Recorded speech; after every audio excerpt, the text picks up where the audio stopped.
مجھے کسی بات کا خوف رہا تھا، شاید اس بات کا کہ کہیں وہ جاگتی نہ ہو، جیسا کہ وہ اکثر ہی جاگتی رہتی تھی۔ اور پھر میری اس کے چہرے پر نظر پڑی۔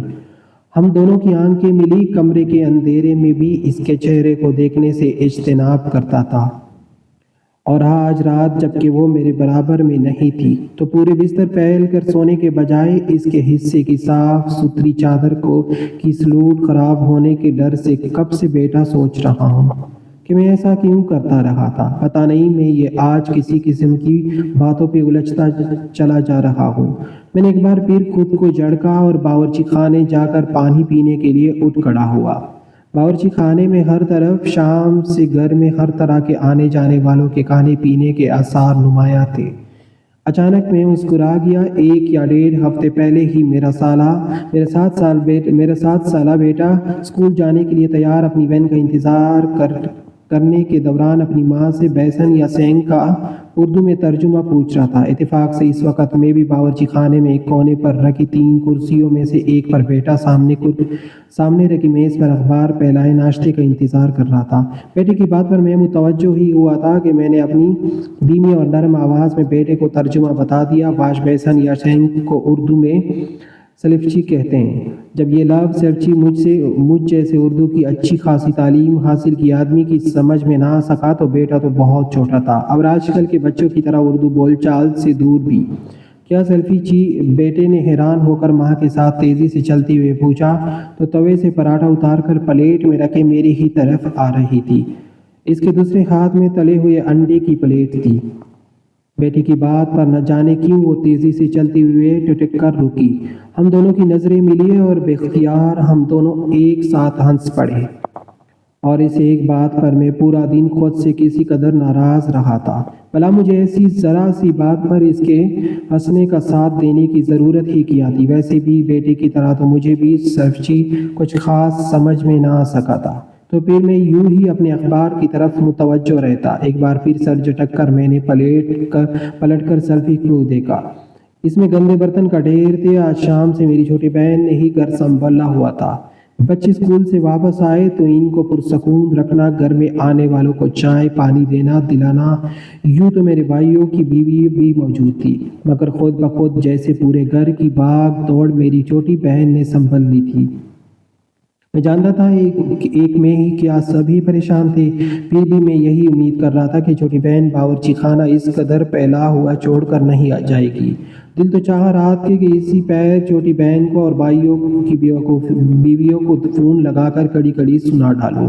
کیوں بھائی، کبھی دیکھا میرے گھر کا باورچی خانہ اس قدر پھیلا ہوا، بے ہنگم اور گندا، اور یہ پانی کی ٹھنڈی بوتلیں نکالی تھی تو بھر کر واپس بھی نہ رکھی گئی۔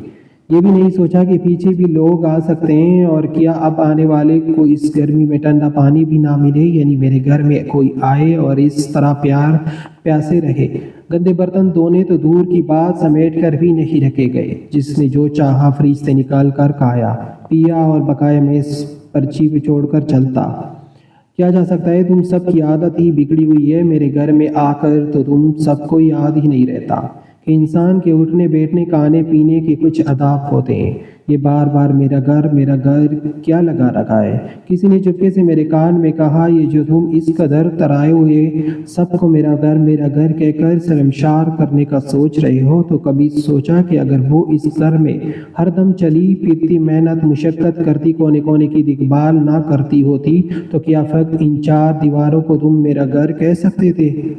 سچ بات ہے، دنیا کا دستور یہی ہے، محنت کسی کی اور شاباش کوئی اور سمیٹتا۔ چھوٹی بہن یقیناً بھول گئی تھی، شاید اسے یاد ہی نہیں رہا ہو کہ آج کی رات میں نے خود کو اس کی کمی کو محسوس کرتے ہوئے سوچ کر جلدی سے اپنی توجہ باورچی خانے کی حالت زار پر مرکوز کی۔ ٹھنڈے پانی کے لیے فریج کھولا تو پانی کی ایک بھی بوتل نہ ملی، بلکہ شادی کے بعد سے آج پہلی بار مجھے اپنے گھر کا فریج کھول کر بھی اجنبیت کا احساس ہوا تھا۔ ایسا کبھی نہیں ہوا تھا کہ میں نے فریج کھولا ہو اور گھر پر بنے انواع و اقسام کے کھانے پینے کی اشیاء سے بھرا نہ ہوا۔ بچے تو ہمارے 2 ہی تھے۔ میں بھی دن بھر آفس میں رہتا، مگر ہمارے گھر مہمان بہت آتے تھے اور مہمانوں کا اکرام کرنا وہ خوب جانتی تھی، اور اچانک آنے والی رحمت کو یہ بھی اپنی مہمانداری سے مایوس ہونے نہیں دیتی تھی۔ ہوتے ہیں دیگی برکت خود ہی اود آتی ہے۔ میں نے کبھی گھر کے خرچے کو بڑھانے کا نہیں کہا۔ مجھے اکثر حیرت ہوتی کہ کسی طرح وہ میری محدود آمدنی میں بچوں کے ساتھ ساتھ گھر کے اخراجات بھی سنبھل رہی تھی، مگر میں اپنی حیرت اپنے تک محدود ہی رکھتا۔ اس سے بلا وجہ بات چھیڑنا اور بات سے بات نکال کر باتیں کرنا مجھے کبھی نہیں پایا۔ اس نے بھی مجھے کبھی تنگ نہیں کیا۔ اس کی مصروفیات ہی اس قدر ہوتی تھی، گھر کی صفائی، کھانا پکانا، کپڑے دھونا، استری کرنا، بچوں کو پڑھانا، مہمانوں کے آنے پر ان کی خاطرداری۔ وہ ہر وقت ایک مشین سی بنی پورے گھر میں دوڑتی پھرتی تھی۔ ہمارا پرانی طرز کا 120 گز پر بنا آبائی گھر کا کوئی کونا ایسا نہ تھا جہاں اس کی موجودگی محسوس نہ کی جا سکتی۔ وہ ہر جگہ، ہر وقت، ہر طرف اپنے سلیقے اور محنت کی نشانی چھوڑ کر جاتی تھی، اور میں چاہ کر بھی اس سے ناراضگی کا کوئی بہانہ ڈھونڈ نہیں پاتا تھا۔ میرے بھائی بہن، ان کے بچے، میرے بوڑھے جوان رشتہ دار، دوست احباب، ان کی بیویاں، بیٹیاں، مائیں، سب کے سب اس کے اخلاق کے گرویدہ تھے۔ اس کی خوش مزاجی اور مہمان نوازی کے چرچے تھے۔ ہمیں بہت ذوق و شوق سے محفلوں میں بلایا جاتا تھا۔ غم و خوشی میں ہمیں شامل کرنا ضروری سمجھا جاتا تھا، اور میں جانتا تھا کہ یہ سب اس کی ہی خوش اخلاقی کی بدولت تھا، مگر مانا کہاں تھا۔ پانی لینے کے لیے گلاس اٹھایا ہی تھا کہ طبیعت مقدر ہو گئی۔ کسی نے تیل لگے ہاتھوں سے گلاس پکڑا تھا اور پانی پی کر ویسے ہی الٹ کر گلاس کے سٹینڈ پر رکھ کر چلتا بناتا۔ حیرت اس بات پر ہے کہ میں کس طرح ذرا سی تفصیل پر بنا رہا تھا، حالانکہ کبھی اس طرح ایسی چھوٹی چھوٹی باتوں پر بچوں کو ڈانٹنے یا سمجھاتے سنتا تو دل میں اس کی صفائی پسندی پر ناراض ہو جاتا۔ میں نے دوسرا نسبتاً صاف گلاس نکال کر سرچی کے نلکے سے پانی لے کر پیا اور ایک عجیب سی اداسی محسوس کرتا پورے گھر میں اکیلا دیوانوں کی طرح گھوم پھر کر اپنے کمرے میں واپس آ گیا۔ میں جذباتی انسان کبھی نہ رہا، بس اپنے آپ کو دوسروں کے سامنے کھولنا پسند نہیں کرتا تھا۔ حالانکہ میں نے بھی کبھی کسی کے ساتھ کوئی زیادتی یا دل دکھانے کی بات نہیں کی، پھر بھی اکثر لوگ مجھے مغرور سمجھتے تھے اور مجھ سے بات کرنے سے کتراتے تھے۔ جب سے وہ میری زندگی میں آئی تھی، سب نے مجھ سب سے بات کرنے کا ذریعہ اسے بنا لیا تھا، اور کیونکہ وہ نہیں تھی لہٰذا گھر پر آئے ہوئے میں نے کسی نے بھی جاتے ہوئے مجھے بتایا تک نہیں تھا۔ شاید وہ سب مجھے کمرے میں سوتا ہوا سمجھے ہو اور نیند خراب کرنے کے ڈر سے ہی مجھے بتایا نہ ہو۔ چھوٹی بہن کا بچوں کو لے جانے کا بھی اپنے موبائل پر چھوٹی بہن کے میسج سے پتہ چلا تھا، تو اب کیا کروں؟ کاش چھوٹی بہن جاتے جاتے 2-4 منٹ مجھ سے بات کر لیتی۔ مجھے کسی کے سامنے تو اقرار کرنا ہی ہے، کسی کو تو بتانا ہی ہے کہ میں اس کے بغیر بہت اداس ہوں اور اس کے بغیر بالکل ادھورا سا لگ رہا ہوں، اور میں اس کے بغیر بالکل نہیں رہ سکتا۔ گھڑی صبح کے 4:30 بجا رہی تھی، یعنی میں تقریباً پوری رات ہی ایسے سوچتے، ایسے یاد کرتے گزار چکا ہوں، اور اس بات سے ہی ڈر رہا ہوں کہ کہیں وہ ہمیشہ کے لیے ہی نہ کھو جائے۔ دل پھر مچلا کہ میں نے کچھ سوچے سمجھے بنا فون اٹھایا اور اسے میسج کیا۔ کیسی طبیعت ہے؟ حالانکہ اتنا تو مجھے معلوم ہی تھا کہ ایمرجنسی میں فون لے جانے کی اجازت نہیں، لہٰذا اندر فون بند ہی رکھنا پڑتا ہے۔ چند سیکنڈ میں ہی جواب آ گیا، نماز کے لیے اٹھے ہیں۔ خلاف توقع میسج ملنے پر خوشی اپنی جگہ، مگر اس کے معمول کے میسج پر میں اور بگڑ گیا۔ کیا کہا ڈاکٹر نے؟ میں نے بھی جیسے اس کے طریقے پر ہی چلنا چاہا۔ صبح 7 بجے تک رپورٹس آئے گی تو ہی بتائیں گے۔ آپ کچھ کھا لیں پلیز۔ کھانے کا تو ایسے کہہ رہی ہے جیسے اسے میری ہی پرواہ ہو۔ خود وہاں ایمرجنسی میں آرام سے ہیں اور میں یہاں اکیلا اور بھوکا بھی۔ اس کے جانے سے پہلے کھانا لگانے کا کہہ ہی دیتا۔ میں بھی تو اس قدر جذباتی ہو گیا فضول میں۔ مجھے شدید غصہ آنے لگا، اور وہ بھی توصیف پر جو میرے بچپن کا دوست تھا، اور میرے گھر اس کا آنا جانا گھر کے ایک فرد کی طرح تھا۔ مجھے کیا معلوم تھا کہ وہ اس طرح مجھے استعمال کرے گا۔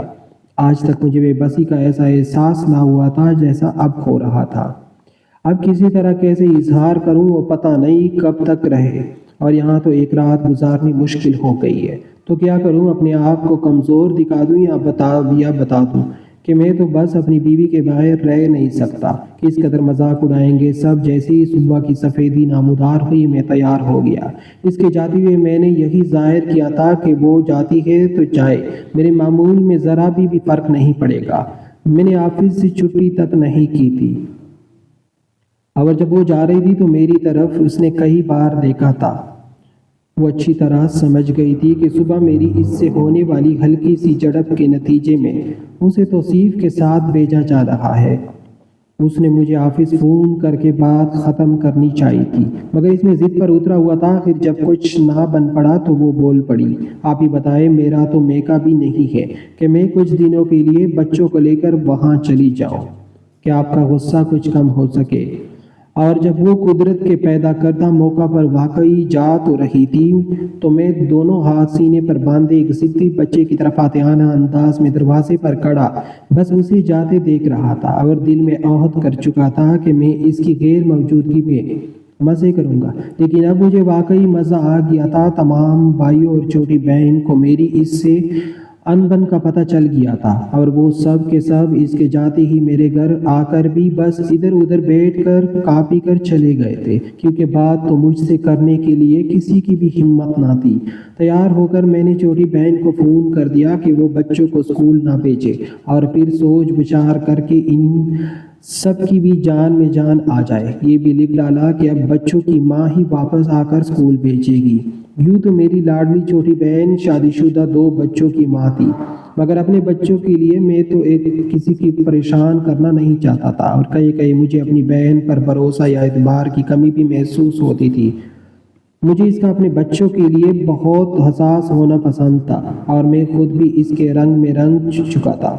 یہ میرے بچے ہیں اور ہماری ذمہ داری ہے۔ میں آفس کی تیاری کر کے نکلا، مگر میرا رخ اسپتال کی طرف ہو گیا۔